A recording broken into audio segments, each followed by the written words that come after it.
দেবক cricket ক্লাবের সবসময় সফলতা কামনা করি।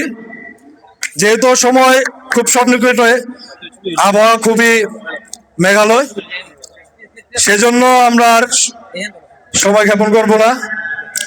এখন আমাদের মাঝে বক্তব্য নিয়ে আসছেন নারায়ণগঞ্জ মহানগর যুব দলের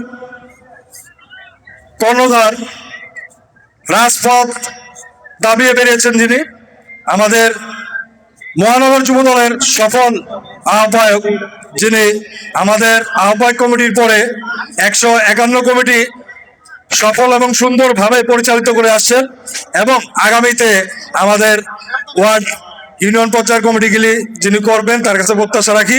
আজকে আমাদের মাঝে উপস্থিত আমাদের মহানগর যুব দলের আহ্বায়ক সজল ভাই, এই মুহূর্তে তিনি আজকের এই খেলার অনুষ্ঠানে তার বক্তব্য রাখার জন্য বিশেষভাবে অনুরোধ করছি।